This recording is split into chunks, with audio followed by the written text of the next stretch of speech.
हरे कृष्ण। सब लोग चर्चा कर रहे हैं श्रीमद् भगवद गीता चैप्टर 9 टेक्स्ट 6 9वें अध्याय का 6 नंबर श्लोक। कल 5 नंबर श्लोक पे चर्चा किए थे। न चमत स्थानी भूतानि पश्चिम योगमैश्वरम भूत भृन्न च भूतिस्थो ममात्मा भूत भाव। और इसके पहले वाले श्लोक में श्लोक संख्या 4 में भगवान बोलते हैं, मया तदम इदम सर्वम जगत अव्यक्त मूर्तिना।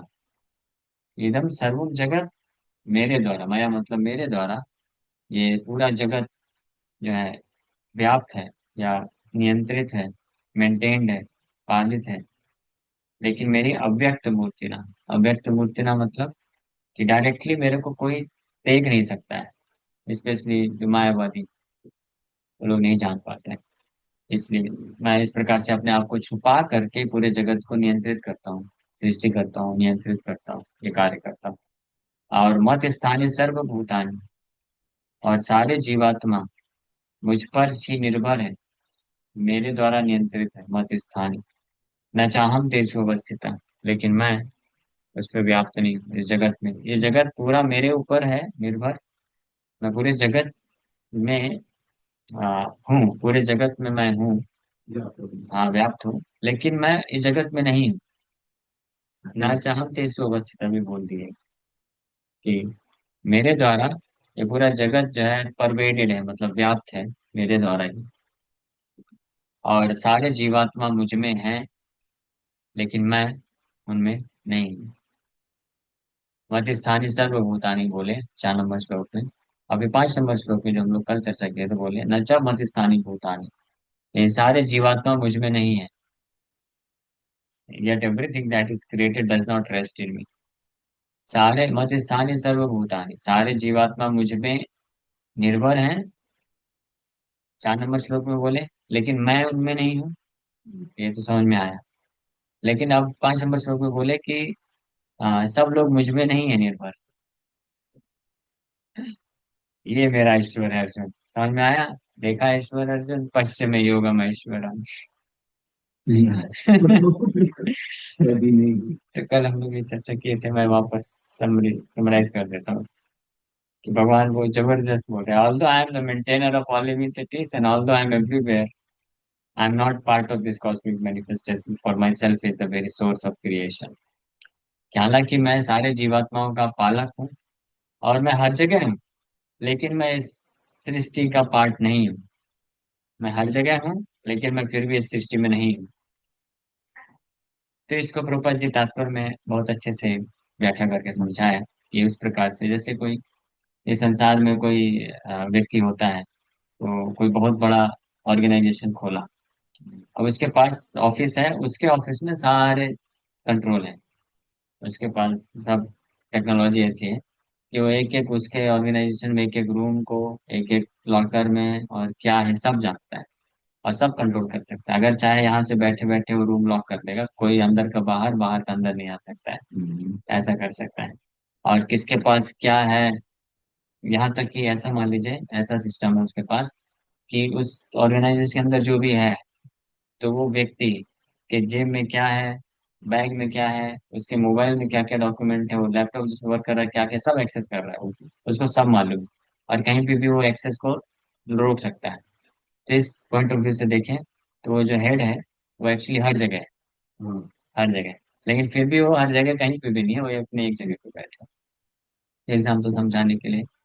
तो उसी प्रकार से भगवान अपने विस्तार में, विस्तार के रूप में अपनी एनर्जी, शक्ति, स्पेशली शक्ति के रूप में हर जगह व्याप्त हैं और अपनी शक्ति के द्वारा हर चीज नियंत्रित करते हैं, कंट्रोल करते हैं। उनके कंट्रोल से कुछ भी बाहर नहीं, और उनकी शक्ति पे ही सब कुछ निर्भर है। सारे जीवात्मा उनकी शक्ति पे हैं, स्थित ही है, उनके शक्ति के द्वारा ही पूरा जगत व्याप्त है। अब भगवान की शक्ति में कोई अंतर नहीं, इसलिए भगवान बोल रहे हैं कि मत स्थानी सर्वभूतानि, हाँ, and I am pervading everywhere, मैं हर जगह व्याप्त हूँ। लेकिन फिर भी मैं नहीं हूँ, मतलब मेरा अपना पर्सनल जो अस्तित्व है, उसमें मैं अलग भी हूँ।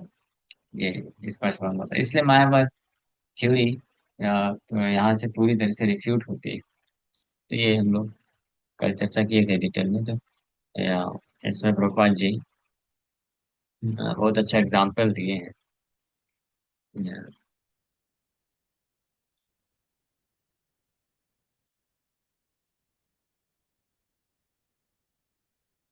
एनीवे,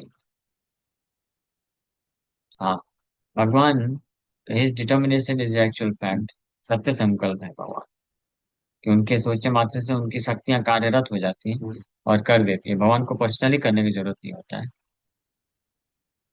अब इससे भगवान, हाँ, ये आज का जो श्लोक है इसमें भगवान एग्जाम्पल दे रहे हैं कि कैसे भगवान व्याप्त है हर जगह। भगवान हर जगह व्याप्त हैं, लेकिन हर चीज भगवान में है लेकिन भगवान उनमें नहीं है। हाँ, मत स्थानि सर्वभूतानि ना चाहम तेषु अवस्थित, मत स्थानि 4 नंबर श्लोक में भगवान बताया, ना चाहम तेषु अवस्थित है। इसको एक्सप्लेन करने के लिए ये आज का श्लोक है, 6 नंबर श्लोक। मत स्थानि सर्वभूतानि, सारे जीवात्मा मुझ में है लेकिन मैं उनमें नहीं हूँ। मतलब मैं उनसे प्रभावित नहीं होता बिल्कुल भी, यानी मेरा वहां पे है ही नहीं, वहां पे नहीं हूँ। इसको एक्सप्लेन करने के लिए ये आज का श्लोक है। यथा आकाश, भगवान उदाहरण दे रहा है, यथा आकाश स्थितो नित्यम, वायु सर्वत्र गो महान, तथा सर्वाणि भूतानि मतिस्थानि उपधारया। ये अंडरस्टैंड दैट, जब अर्जुन को बोले ये 2 श्लोक, हाँ, अब बोले पश्चिम में योगम ईश्वर, अर्जुन देखो ये मेरा ईश्वर है, तो अर्जुन शायद bewilder हो गया होंगे, क्या हुआ, क्या बोला आपने। जैसे हम लोग पहली बार सुन के bewilder हो। तो वहां समझा रहे हैं कि अंडरस्टैंड दैट, समझो Arjun, as the mighty wind blowing everywhere, rest always in the sky, all created beings rest in मी।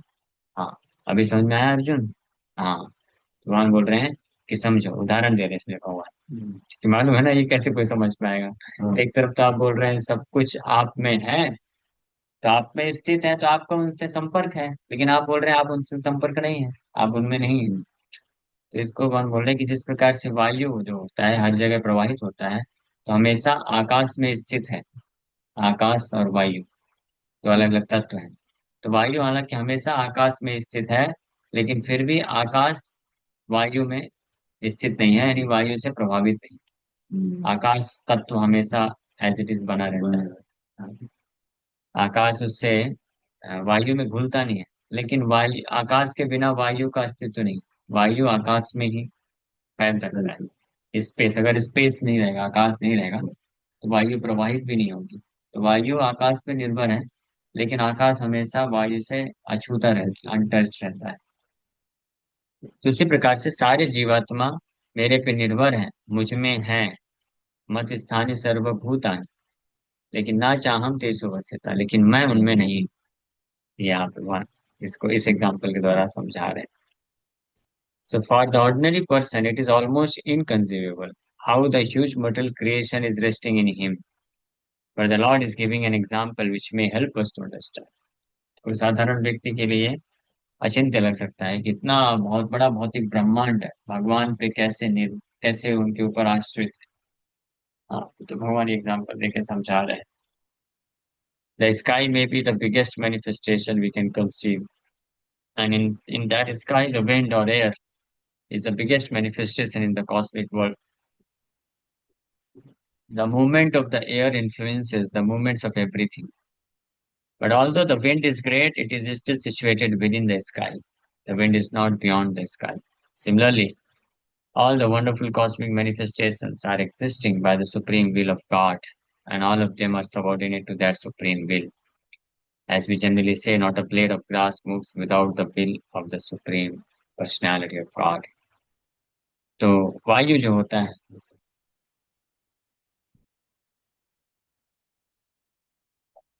अ, हर चीज के प्रवाह को, मूवमेंट को वायु प्रभावित करता है। जो बादलों का मूवमेंट है, पेड़ पौधों का जो गतिविधि है, पानी का, नदियों का, वेव्स, ये सब वायु जो है प्रभावित करता है। इसलिए वायु बहुत है, महान है, लेकिन फिर भी ये आकाश के बियॉन्ड नहीं है, आकाश पे निर्भर है। आकाश अगर नहीं है तो वायु का प्रवाह रुक जाएगा, वायु प्रवाहित नहीं हो पाएगी, आकाश में से स्पेस, स्पेस होना चाहिए। तो इसी प्रकार से समस्त भौतिक ब्रह्मांड भले ही इतना महान हो सकता है, बहुत महान तरीके से कार्य कर सकता है, लेकिन ये क्या बोलते हैं, स्वतंत्र नहीं है। ये भगवान के सबॉर्डिनेशन में कार्य करता है। इसलिए जब हम बोलते हैं, ऐसा बोला भी जाता है कि भगवान के अनुमति के बिना एक पत्ता भी नहीं हिल सकता है। सो दस everything is moving under his will. इसलिए उनके इच्छा पे ही सब कुछ प्रवाहित हो रहा है। जीवन का प्रवाह भी उनकी इच्छा से हो रहा है, काल का प्रवाह उनकी इच्छा से हो रहा है। हमारे जीवन में जो भी होता है उनकी इच्छा से हो रहा है, मतलब उनके कंट्रोल से हो रहा है। वो उनके कंट्रोल में है सब कुछ। हाँ। ऑक्सीजन भी वायु से ही मिलता हाँ, ऑक्सीजन वायु से लेते हैं। So by his will, everything is being created, everything is being maintained, and everything is being annihilated. उनकी ही इच्छा से हर चीज, सृष्टि क्रिएशन होता है, पालन होता है और डिस्ट्रॉय हो जाता है। Still he is aloof from everything as the sky is always aloof from the activities of the wind। लेकिन फिर भी वो ये सब के जितना भी हलचल हो रहा है उससे अलग है, प्रभावित नहीं, प्रभावित नहीं होता। जिस प्रकार से वायु कितना भी आंधी तूफान कुछ भी हो जाए, और वायु के प्रभाव के कारण कितनी भी चीजें मूवमेंट होता रहे, लेकिन आकाश उससे प्रभावित नहीं होता है। आकाश एज इट इज बना रहता है, sky is always the same. ये हम इसको देख भी सकते हैं, जैसे वायु के प्रभाव के कारण बादल आ जाते हैं, बादल छा जाते हैं, बहुत कुछ होता है। तो इसका ये आकाश भले दिखे नहीं, लेकिन आकाश एज इट इज बना है। रहता है। जैसे ही बादल अगर छट गए तो वही नीला आकाश वैसे ही दिखता है, उस पर प्रभाव प्रभाव नहीं पड़ता है। उसी प्रकार से भौतिक जगत में बहुत सारी चीजें होती रहती है, सृष्टि स्थिति प्रलय, ये सब में बहुत ऊपर जो भी होता है, लेकिन भगवान उस सब कंट्रोल करते हैं, लेकिन वो उससे रंच मात्र भी प्रभावित नहीं होते हैं। भगवान जब भौतिक जगत के अंदर भी आते हैं तो भी उसी प्रकार से आकाश की तरह अप्रभावित बने रहते हैं। वायु, जिस प्रकार से आकाश हर जगह है। अब वो बात है कि हम यहाँ आकाश को देख नहीं पाएंगे। ऊपर तो हमको नीला आकाश दिखता है, लेकिन यहाँ पे हम देख नहीं सकते हैं। वैसे नीले आकाश से एक चीज याद आई कि आकाश नीला क्यों होता है? बस कोई बता सकता है क्या? इस क्वेश्चन का उत्तर जो देगा तो उसको उसको उसको उसको 1 लाख या 1 करोड़ कितना देना चाहिए? 1 लाख से चालू कर दें, 1 करोड़ तो ज्यादा हो जाएगा। ओके, देखते हैं कौन इसका उत्तर देता है, आगे बढ़ते हैं। हरे Krishna. So thus everything is moving under his will. By his will, everything is being created, everything is being maintained, and everything is being annihilated. Still, he is aloof from everything, as the sky is always aloof from the activities of the wind. In the Upanishad, it is stated, Yad Bhisha Vatah Pavate. It is out of the fear of the Supreme Lord that the wind is blowing. ये बताया गया है।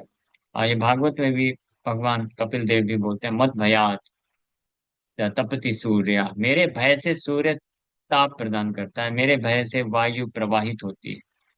और उपनिषद में भी बताया गया, यद भीषा, जिनके डर से वातः पवते, वायु प्रवाहित होती है। The wind is blowing.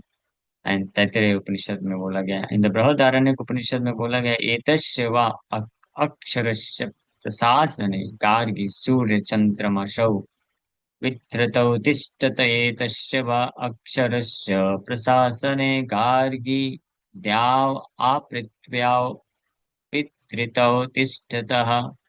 By the supreme order, under the superintendence of the supreme personality of Godhead, the moon, the sun, and the other great planets are moving. उनके आदेश पे, ठीक है, ध्यान रहे। हाँ। हाँ। ये जो पूरा प्लेनेटरी सिस्टम है जो मूव करता है, ऑर्बिटल मोशन होता है, ये सब ये क्यों होता है? ग्रेविटेशनल फोर्स से होता है। कुछ भी बोलते रहते हैं ना। तो ग्रेविटेशनल फोर्स जो है वो इमीडिएट कॉज है, we should always remember. Gravitational force के द्वारा भगवान ने अरेंजमेंट किया है to sustain this system. But where is that force coming from? वो फोर्स कहाँ से आ रहा है? हाँ, ये क्वेश्चन है। और वो मूवमेंट कौन चालू कर रहा है, किसने इनिशिएट किया? That is the supreme law. ये ध्यान देना, ये हमेशा जानना चाहिए। इसलिए ग्रेविटेशनल फोर्स को हिंदी में बोलते हैं गुरुत्वाकर्षण। गुरुत्व आकर्षण। गुरु मतलब संकर्षण। भगवान बलराम को गुरु बोला जाता है, गुरु आदि गुरु है ना। तो उनके आकर्षण के कारण एक गुरुत्वाकर्षण आया है, ग्रेविटेशनल फोर्स, उससे पूरे प्लैनेट जो है मूव कर रहे हैं। Anyway, Brahma Samhita explain this. यक्षक्षुरे सविता सकलग्रहाणां राजा समस्तसुरमूर्तिरशेष तेजा यस्याज्ञया भ्रमति संवृतकालचक्रो गोविन्दमादिपुरुषं तमहं भजामि। यस्य आज्ञया, जिनकी आज्ञा से, भ्रमति संभृत कालचक्रो, very dutifully the sun follows its path of orbital motion। इनकी आज्ञा से उनके sun, this is a description of the movement of the sun। It is said that the sun is considered to be one of the eyes of the Supreme Lord, and that it has immense potential to diffuse heat and light. Still, it is moving in its prescribed orbit by the order and the supreme will of Govinda. So, from the Vedic literature, we can find evidence that this material manifestation, which appears to us to be very wonderful and great, is under the complete control of the Supreme Personality of Godhead. This will be further explained in the later verses of this chapter. So, ये इससे पता चलता है कि सूर्य इत्यादि, सूर्य आदि राजा, ये जो सूर्य है, सकल ग्रहण, एक और इम्पोर्टेंट चीज है, सविता, सविता मीन सूर्य। यक चक्षुरेश, भगवान की आंखें हैं। एंड सविता सकल ग्रहाणाम राजा, सारे ग्रहों का राजा है सूर्य। इससे पता चलता है सूर्य क्या है, ग्रह है, नक्षत्र नहीं है। हाँ, ये ध्यान दें। साइंटिस्ट, मटेरियल साइंटिस्ट क्या बोलते हैं कि सूर्य जो है एक स्टार है, सन इज अ स्टार, नक्षत्र बोला जाए बोलते हैं, but sun is not a नक्षत्र, star. Sun is a planet, but king of all the planets.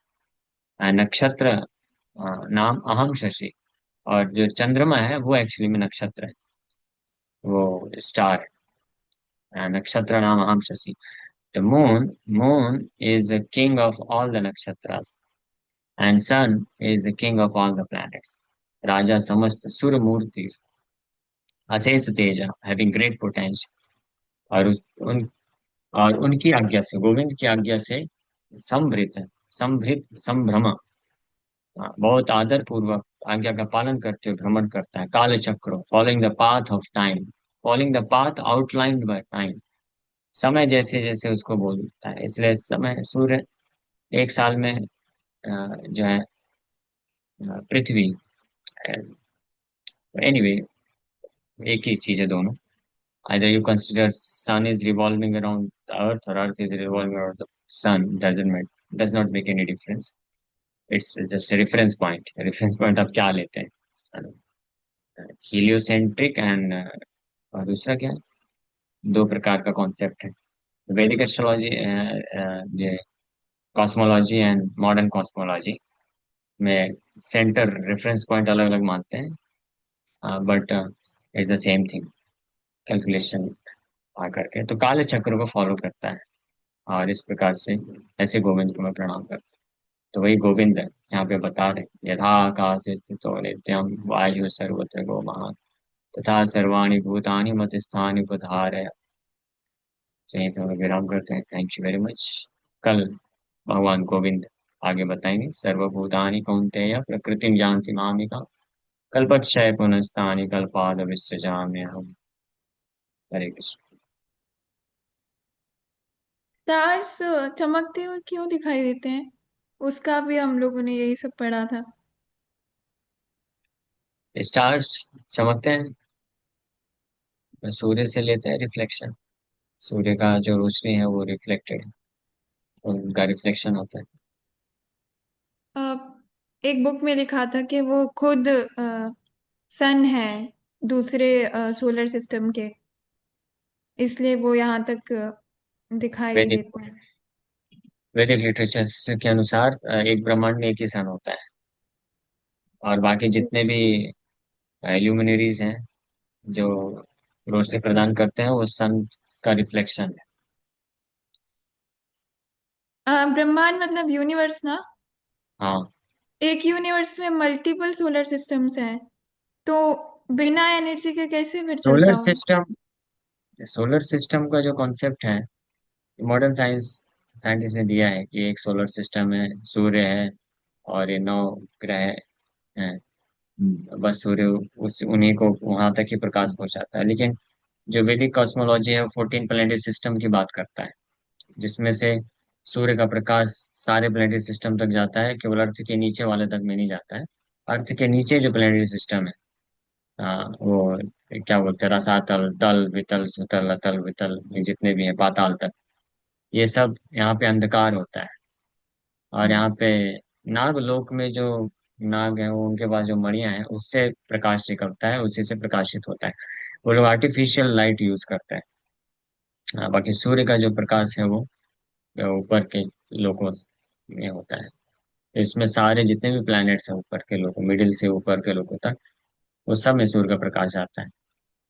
Planetary system मतलब? प्लैनेटरी सिस्टम मतलब ये डिवीजन है प्लैनेट्स का, अकॉर्डिंग टू जैसे भूर, भुवः, स्वहा, फिर स्वर्ग लोग, भूलोक, भूवर लोग, स्वर्ग लोग, फिर आगे क्या है, तो महालोक, जनलोक, तपलोक, सिद्धलोक, ब्रह्मलोक। तो उसके अकॉर्डिंग है कि कौन जीवात्मा कितना पुण्य किया है, उसके अकॉर्डिंग वो ऊपर के लोगों को प्राप्त करता है। जो सबसे पुण्यवान जीवात्मा है वो ब्रह्मलोक में रहते हैं। उनके नीचे फिर सिद्धलोक, फिर तपलोक, फिर जनलोक, फिर महालोक, फिर स्वर्गलोक, फिर भूवर्लोक, फिर भूलोक, जहाँ पे हम लोग हैं। और फिर उसको नीचे अतल, वितल, सुतल, तलातल, फिर फाइनली पाताल, रसातल, फिर पाताल है। और पाताल के नीचे फिर नरक लोक। मैंने ये किसी दिया, लेक्चर में सुना था। दिख रहा है, ये सब सिस्टम है, 14 प्लेनेटरी सिस्टम। वाह। ठीक है। मैंने एक लेक्चर में सुना था प्रभु जी कि